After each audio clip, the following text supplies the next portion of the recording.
कैसे बनाएं जीवन को सुखी।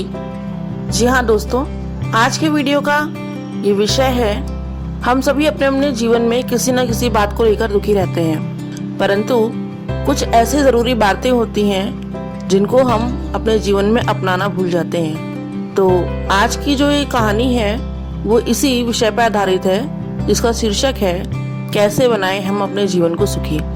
महात्मा बुद्ध एक स्थान से दूसरे स्थान पर भ्रमण करते रहते थे और लोगों को उपदेश देते थे। इसी यात्रा के दौरान एक बार महात्मा बुद्ध किसी गांव में पहुंचे। गांव के लोग उनके दर्शन करने और प्रवचन सुनने पहुंच रहे थे। कुछ ही दिनों में क्षेत्र के काफी लोग बुद्ध के उपदेश सुनने आने लगे। तभी एक दिन वहां एक महिला पहुंची। उसने बुद्ध से पूछा कि आप तो किसी राजकुमार की तरह दिखते हैं, आपने युवावस्था में ही सन्यास क्यों धारण कर लिया। बुद्ध ने कहा कि मैं 3 प्रश्नों के हल ढूंढना चाहता हूँ, इसलिए मैंने सन्यास लिया है।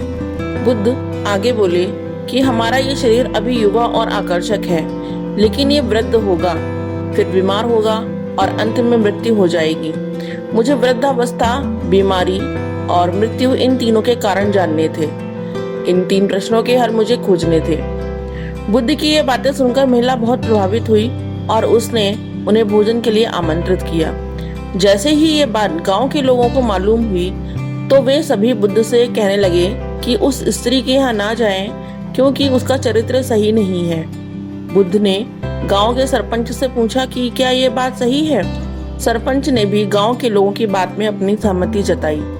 तब बुद्ध ने सरपंच का एक हाथ पकड़कर कहा कि अब ताली बजाकर दिखाओ। इस पर सरपंच ने कहा कि यह कैसे संभव है, एक हाथ से ताली नहीं बज सकती है। तब बुद्ध ने बोला कि सही बात है, ठीक इसी तरह कोई महिला अकेले ही चरित्रहीन नहीं हो सकती। अगर इस गांव के पुरुष चरित्रहीन नहीं होते तो वह महिला भी चरित्रहीन नहीं होती। गांव के साथी पुरुष वृद्धि की बात सुनकर शर्मिंदा हो गए। बुद्ध ने कहा कि अगर हम सब अच्छा समाज बनाना चाहते हैं तो सबसे पहले हमें खुद को सुधारना जरूरी है।